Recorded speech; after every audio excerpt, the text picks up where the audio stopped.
Hein? Excusez, on a eu un problème de connexion là. So, what do you mean? What do you think?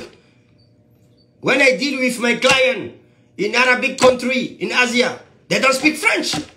Of course, I understand English, but I speak English with my French accent. Yeah. So, we work everywhere around the world. Okay? We work in French, we work in English. Here in Desti, okay? 75% of the staff are English people. Yes, we are only 2-3 people who are French people. That's it. So we work in English. Of course, we don't have a choice. It's not only French, no. So I read English, but I'm most comfortable in French. This is normal, as I say to my English friend. Je suis francophone, hein? Mais c'est ça. Moi, j'ai appris à parler le français tout petit et je préfère parler français comme Michel Gou. Hein? L'anglais de Manhattan. Voilà, ou Digbe Cravate. Mais écoutez, on travaille en anglais. Et d'ailleurs, vous allez être surpris. À part moi et la responsable des travailleurs qualifiés francophones, Madame Benkiran qui vient du Maroc, nous sommes les deux francophones chez Desti. Oui, tous des anglophones. Tous les autres sont des anglophones. Mais bien sûr. Mais tout notre chiffre d'affaires est en Asie. Ouais. La moitié du staff ici, c'est des Asiatiques. C'est ça. C'est des Chinois de Hong Kong, de Shanghai ou de Taïwan. Non, on travaille en anglais. Absolument. Bon, même si le patron est francophone, bon, je lis l'anglais, je le comprends. C'est vrai, je suis plus à l'aise en français. Mais quand je quitte l'espace francophone, dernièrement, j'étais en Nairobi. Vous pensez qu'ils parlent français? En Nairobi, au Kenya, non. Ça s'est fait en anglais. Ou quand je suis avec mes amis ghanéens, ça ne parle pas français, ça. Bon. Hein? Donc, non, nous travaillons dans les deux langues officielles du Canada. Ok? On peut rassurer les gens. Et nous couvrons tout le territoire. C'est ça. Le seul truc, c'est que, bon, oui, nous sommes basés au Québec. Et c'est un fait historique, c'est que le Québec, en matière d'immigration, au Canada, a un certain pouvoir que les autres États, provinces n'ont pas. Non pas, c'est ça. C'est tout. Et ça, c'est la Constitution. Pourquoi? Parce que le Québec est le seul État francophone dans le Canada. Ok? Et les autres États sont anglophones. Donc, vous avez 12 États anglophones pour un État francophone. Et comme l'histoire du Canada a commencé au Québec, c'est bien, Jacques Cartier a débarqué, hein, en 1534, quelque part vers la Gaspésie. Et comme l'histoire a commencé au Québec, alors donc le Québec est un peu comme la mère patrie du Canada. Et bon, après, bon, je ne veux pas rentrer dans un cours d'histoire, c'est pas ça le plus important.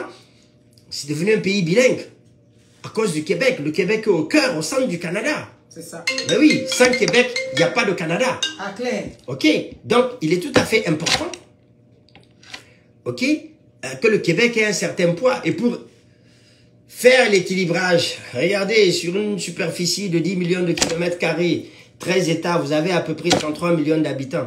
Le quart seulement, à peine, le tiers est francophone. Alors, comme le Québec cherche des francophones, en donnant plus de pouvoir au Québec, ça permet d'équilibrer un peu. Sinon, le Canada, pour ceux qui le connaissent bien, c'est plus un pays anglophone que francophone. Hein? Exactement. Ben oui, le français, c'est juste au Québec. Voilà. Quand vous passez à Toronto, à côté, c'est fini. C'est fini. Hein? Ça ne parle plus le français, hein? En Alberta, tout ça. Speak English, please, gentlemen. So, il faut comprendre ceci. Et le Québec a certaines facilités, surtout au niveau de l'immigration. Et c'est pour ça, et c'est une chance, ça, pour nous autres francophones, là. Ceux qui viennent d'Afrique francophone. Monsieur Madi, vous avez parlé d'une certaine facilité, parce que souvent les gens ont l'impression que c'est la zone anglophone. Je dis, mais au niveau des... Comment on dit ça? Oui, au niveau des... C'est-à-dire des éléments qui rentrent dans les points. Par exemple, le nombre d'enfants. Pour les familles, par exemple, le nombre d'enfants aussi peut compter. Absolument. Pour apporter des points. Regardez par exemple, au niveau du Québec, ok, selon l'âge des enfants. Partagez la vidéo, s'il vous plaît. Vous ramassez une quantité phénoménale de points, c'est quand même important. Hein. Si vous arrivez à avoir 8 points, sur une grille où la note de passage est de 59% pour les couples, plus 50%, mais c'est important. Donc, l'immigration à la base est familiale. Donc, ceux qui ont femmes et enfants sont plus avantagés que les célibataires. Mais l'avantage aussi des célibataires, c'est que quand ils sont jeunes, ils ont des grands diplômes, là, comme des licences, des maîtrises, et qui parlent bien les deux langues officielles. Mais ça y est, ils ont moins de 29 ans, mais ils ont un pied au Canada. Hein. Absolument. Donc, voyez-vous, en fait, c'est des grilles de sélection qu'on a. Et ces grilles-là, qui nous sont élaborées par la LIPR, c'est elles qui nous permettent de voir à peu près quelles sont les chances des candidats. Mais retenez ceci, mes chers amis. C'est très important. L'immigration au Canada repose essentiellement sur 4 facteurs principaux, qui sont l'âge, la formation, l'expérience professionnelle et les compétences linguistiques. Maintenant, autour de ces 4 facteurs gravitent d'autres facteurs secondaires. Donc, quelqu'un qui est jeune, ok, il a 28 ans, il est, je sais pas, ingénieur, il a travaillé 2-3 ans, il parle très bien l'anglais, mais voici un bon candidat pour Entrée Express. Ah oui, alors Entrée Express, c'est l'un des programmes les plus rapides de notre immigration. En ce sens que quand le dossier est soumis au niveau gouvernemental, les délais de traitement varient entre 9 et 12 mois. Bon, avec la Covid, c'est passé de 12 à 26 mois. Voyez-vous? Et ça ne trompe pas. Donc ça dépend, c'est au cas par cas. Bon, quelqu'un qui a un âge comme le mien, malheureusement, il n'a plus de chance. Hein?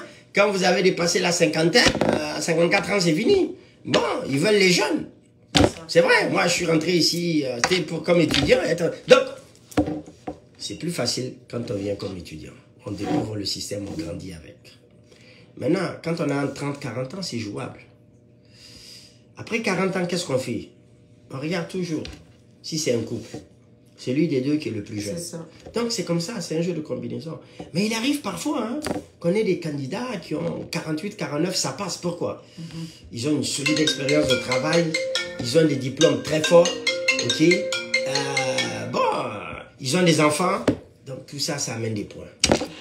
Et quand on fait le cumul de tout, et surtout, ils maîtrisent les langues officielles. Parce que quand vous passez le IELTS, là, le International English Level Testing System, hein, vous avez cartonné partout. Vous avez réussi le TCF ou le TEF. Bon, le TCF est plus facile. Là. Test des connaissances sur le français. Hein, vous avez eu C2 partout. Eh ben, c'est fini. La messe est dite. Même si vous avez 45 ans, vous avez de fortes chances de passer la grille. Parce que c'est une question de pointage. C'est ça. C'est pas... Non, ce sont des grilles qu'on a. Donc, quand vous êtes au-dessus de la barre, là, c'est fini. On est en business. Et vous allez finir par obtenir votre résidence permanente. Ça marche comme ça. C'est en ce sens qu'on dit que le Canada, c'est de l'immigration choisie. Donc, c'est sur qualification et compétences. Voyez-vous, académique ou professionnel. Quelqu'un qui n'a jamais fait l'école. Quelqu'un qui est parallèle. Pour savoir mais c'est difficile. Mais oui. On n'immigre pas au Canada comme on va en Europe ou aux États-Unis. Hein. Il suffit de faire ses valises. Hein. On débarque. Non, on va à l'aventure. Non, non. Ici, vous venez parce qu'on a besoin de vous. Exact. Et quand vous venez, croyez-moi, vous êtes bien traité. Avec tout le respect dû à votre âme. C'est très important. Ok? Ça me fait une trentaine d'années ici. Jamais je n'ai été victime d'une forme de ségrégation ou de racisme. Jamais. Et quand je vous raconte, quand je fais mes transits en Europe, à Paris, je rentre dans le métro, qu'on me regarde et qu'on me traite de sale nègre. Même renseignement. Bon, vous savez, franchement, là, attention. Ici, au moins, on respecte. C'est pas les pâteuses qui parlent. Hein. Et je veux vous dire quelque chose, d'ailleurs. D'après notre constitution, okay, le Canada est une communauté de communautés. Ici, on s'en fout de votre couleur. On s'en fout de votre race. Ce qui intéresse, ou votre religion, vos croyances, on s'en balance. Ce sont vos compétences. Qu'est-ce que vous êtes capable de faire? Regardez, on ne va pas parler longtemps. Vous avez derrière moi? Vous voyez, c'est pas un noir. Hein? Non, lui. C'est ni mon père, ni mon grand-père. C'est un blanc, un Québécois. C'est ça. Le fondateur de Desti. Il avait 19 employés. Le jour où il est tombé malade, on lui a dit il a le cancer, il va mourir. Eh bien, c'est moi qui l'ai pris pour mettre à sa place. C'est ça. C'est comme ça que je suis devenu président. Je n'ai pas créé Desti, non. C'est ça. Ça me fait juste 22 ans ici. Desti existe depuis 35 ans. D'accord. Alors, le Canada, n'est-ce pas un pays merveilleux? Des individus comme moi, vous allez voir ça rarement en Europe, en France. Ah non, non. Oui. Claire. Mais alors, donc, faites attention. Ici, c'est à compétence. Bon, le président des chaînes m'a choisi, c'est lui seul qui sait pourquoi. La Mais preuve. il n'a pas eu tort. Bon, en tout cas, ça fait bientôt 10 ans il est décédé. Desti marche toujours, Desti continue. C'est ça. Bah, voyez-vous, je ne suis pas blanc. Hein. Je n'ai pas des yeux bleus, je ne suis pas blanc. Je suis comme vous. Mais c'est au Canada que c'est possible. Même aux États-Unis, ce n'est pas évident. Là-bas, on se fait tirer là, comme du bétail. C'est ça. Mais ici, au Canada, c'est possible. Donc, mes amis, voilà. Beaucoup. Je vous laisse sur ce. Et on se dit à Abidjan au mois de décembre prochain. À quoi va? Merci. Donc, vous avez eu M. Magadji. Partagez les 2 vidéos parce que vous avez vu qu'il y a de l'information dedans. Partagez.